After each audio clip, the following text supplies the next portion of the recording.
Sir Congress party అంటే ఈ మధ్య కాలంలో తీసుకుంటున్నటువంటి నిర్ణయాలు మనం ఫర్ ఎగ్జాంపుల్ కేరళ తీసుకుంటే గనక విడి సతీషన్కి సంబంధించినటువంటి నిర్ణయం విషయంలో కాంగ్రెస్ పార్టీ ఏకపక్షంగా ఉంది. అక్కడటువంటి ఒత్తిడికి కూడా తలొగ్గింది, ప్రాంతీయంగా ఉన్నటువంటి ఒత్తిడికి తలొగ్గింది, నిర్ణయం కరెక్ట్గా తీసుకుంది. అండ్ ఇక్కడ కూడా కర్ణాటకలో సిద్ధరామయ్య విషయంలో డీకే శివకుమార్ విషయంలో డీకే శివకుమార్కు మద్దతు ఇచ్చేటువంటి అవకాశం కనిపిస్తోందా? గతంలో రాజస్థాన్ కానీ ఛత్తీస్గఢ్లో కానీ ఇట్లాంటి ప్రయత్నాలు జరిగినాయి. అశోక్ గెహ్లాట్ కానీ భూపేష్ బఘెల్ కానీ వాళ్ళ మీద ఆ ఒత్తిడి విఫలమైంది అప్పుడున్నటువంటి పరిస్థితుల్లో. బట్ ఇప్పుడు కేరళ ఎగ్జాంపుల్ చూసిన తర్వాత సో ఇది కర్ణాటకలో కూడా కాంగ్రెస్ పార్టీ ఈ నిర్ణయాన్ని సక్సెస్ఫుల్గా తీసుకెళ్తుంది అనుకోవచ్చా? ఎక్కువ పాసిబిలిటీ ఉంది. ఎందుకంటే కేరళలో మెజారిటీ వేణుగోపాల్కి ఉన్నప్పుడు ఎమ్మెల్యేలు మిత్రపక్ష పార్టీలు సతీషన్కు సపోర్ట్ చేసినాయి. అవును. రెండోది ఢిల్లీ నుంచి గైడెన్స్ ఇచ్చాడు తప్ప వేణుగోపాల్ ఫోర్ ఫ్రంట్ నుండి కేరళలో స్థానికంగా ఉండి పోరాడినటువంటి వ్యక్తి కాదు. ఎమ్మెల్యే టికెట్లు ఇచ్చేటప్పుడు కొంత అధిష్టానానికి చెప్పి కొన్ని ఎక్కువ టికెట్లు ఇప్పించుకొని ఉండొచ్చుగాక, కానీ ఫోర్ ఫ్రంట్ నుండి విజయానికి తలపడి పోరాడినటువంటి వ్యక్తి సతీషన్. సహజంగానే గ్రౌండ్ లెవెల్ ఉన్నటువంటి వాళ్ళకి అవకాశం ఇస్తే త్వరితంగా పార్టీ బలపడేటువంటి అవకాశం ఉంది. అందుకని అటువంటి అవకాశం సతీషన్కి ఇచ్చారు. తర్వాత అక్కడ ఉన్నటువంటి మిత్ర పార్టీలు కూడా సతీషన్ని ప్రిఫర్ చేశాయి. అందుకని అది బహుశా ఖచ్చితంగా ఒత్తిడికి లోను కాకుండా కాంగ్రెస్ పార్టీ తీసుకున్నటువంటి నిర్ణయం. శాసనసభ పార్టీ లీడర్గా ఉండి సతీషను అసెంబ్లీ లోపల బయట కూడా బాగా స్ట్రగుల్ చేశాడు. కాబట్టి సహజంగానే ఆయనకి ఇవ్వడానికి అధిష్టానం నిర్ణయించుకుంది. బహుశా వేణుగోపాల్ కూడా కన్విన్స్ అయి ఉంటాడు. తర్వాత ఆల్ ఇండియాలో పార్టీ నడపడంలో అనేక మెలకువలు ప్రదర్శిస్తుండే వేణుగోపాల్, అధిష్టానం తరపున సమన్వయం చేయటం అనేది. కాబట్టి రెండు విధాల దెబ్బతలిగే అవకాశం ఉంది.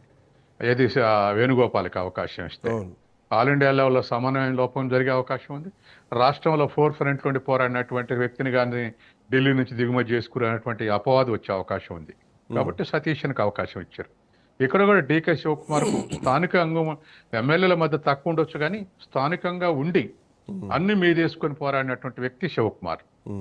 అనేక బీజేపీ అసాల్ట్కు అనేక రకాలుగా నష్టపోయినటువంటి వ్యక్తి కూడా శివకుమారే. తర్వాత రెండోది శివకుమార్ సైలెంట్గా లేడు. తెలంగాణలో రాజకీయాలు చేసిండు, కేరళకు సపోర్ట్ చేసిండు, తర్వాత ఆంధ్రప్రదేశ్ ఆవిడని వైఎస్ షర్మిలని యాక్టివేట్ చేయటంలో, దక్షిణాదిలో అన్ని రాష్ట్రాల్లో పాలు పంచుకోవటమే కాకుండా అధిష్టానం చెప్పేటువంటి ఇతర బాధ్యతలు కూడా నిర్వర్తిస్తూ వస్తున్నాడు.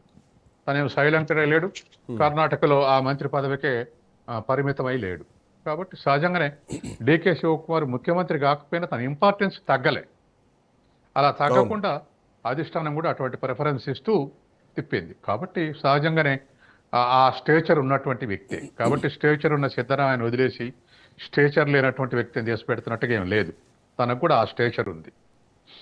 బట్ సార్ దీంట్లో ఇంకో పాయింట్, ఇందాక మీరు అన్నారు సిద్ధరామయ్య అధిష్టానానికి గౌరవం ఇస్తున్నారని చెప్పి. సో ఇప్పటి వరకు కూడా నిన్నటి వరకు కూడా అదే కనిపిస్తుంది. రేపు పొద్దున తన మంత్రులందరికీ కూడా డిన్నర్ అరేంజ్ చేస్తున్నారు, వాళ్ళందరికీ లంచ్కి ఇన్వైట్, సరే ఏదో విందుకు ఇన్వైట్ చేశారు.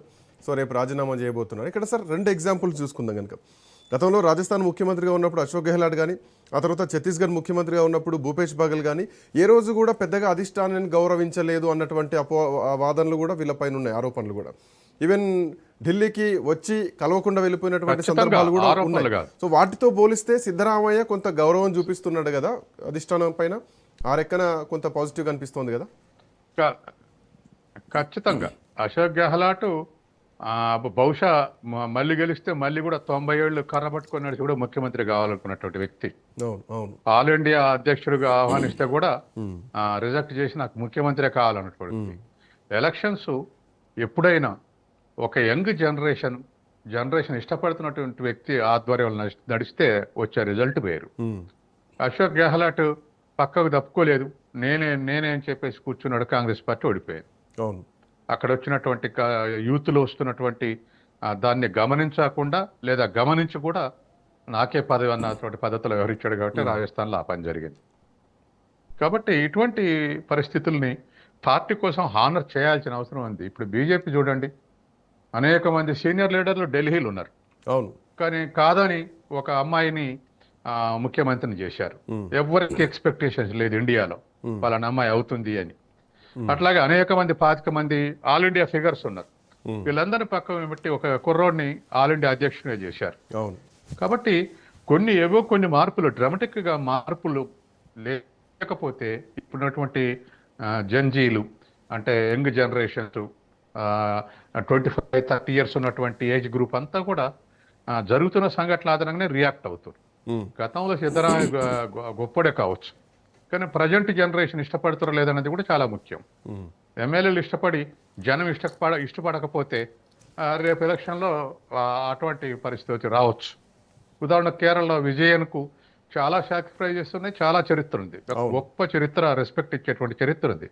కానీ 82 ఇయర్స్ ఏజ్ మీద యంగ్ జనరేషన్స్ ఆప్ట్ చేసుకుంటారా లేదన్నటువంటి అనుమానం ఉంది. ఆ అనుమానం నిజమైంది. కాబట్టి ప్రజెంట్ జరుగుతున్నటువంటి జనరేషన్ అంతా కూడా వాళ్ళ అభిరుచులకు అనుగుణంగా, వాళ్ళు ఇష్టపడే విధంగా అనుగుణంగా పార్టీలు వ్యవహరించకపోతే వెనక్కిపోయే అవకాశం ఉంది. అందుకని తర్వాత ఒక్కొక్క సంఘటనలో ఒక్కొక్కరు పాపులర్ అవుతారు. ఉదాహరణకు మనకు మొన్న 18-19లో వచ్చినటువంటి వైరస్ ఇన్ఫెక్షన్ తోటున్నప్పుడు కేరళ ఆరోగ్య శాఖ మంత్రి ఉన్నటువంటి కేకే శైలజకు WHO సన్మానం చేసింది, బాగా డీల్ చేసింది. అటువంటి వాళ్ళు అంటే ఏదో ఒక ఇష్యూలో పాపులర్ అయినటువంటి వాళ్ళని ముందుకు తీసుకొస్తే యంగ్స్టర్ని లేటెస్ట్ జనరేషన్ ఇష్టపడేటువంటి అవకాశం ఉంది. నువ్వు జూనియర్ అనో అదోనో ఇదోనో పక్కకు పెడితే ఈ విధమైన రిజల్ట్స్ వచ్చేటువంటి అవకాశం ఉంది. కాబట్టి ఎప్పుడైనా ఎక్కడైనా కొన్ని సంఘటనలు కొంతమంది పాపులరైజ్ అవుతారు విత్ ఇన్ ది పార్టీ. అది పార్టీ వర్క్ చేయటం వల్ల కావచ్చు, లేదా మంత్రివర్గ చాకచక్యం ప్రదర్శించడం వల్ల కాదు. అటువంటి వాటిని వెంటనే ప్రభుత్వం ఆప్ట్ చేసుకొని వాళ్ళ పార్టీని పటిష్టపరచుకోవాలి. అది బీజేపీ చేయగలుగుతుంది, మిగతా పార్టీలు వెనకబడిపోతున్నాయి. కొన్నిటికి ఆసక్తి ఉన్నా అమలు చేయలేకపోతుంది కాంగ్రెస్ పార్టీ, కొన్ని ఆసక్తి ప్రదర్శించట్లేదు. యూత్లో వస్తున్నటువంటి మార్పుల్ని, ఆసక్తిని గమనించట్లేదు, ఇష్టపడట్లేదు మార్చడానికి. వాళ్ళు స్టబర్న్గా సీనియారిటీకి రెస్పెక్ట్ అనో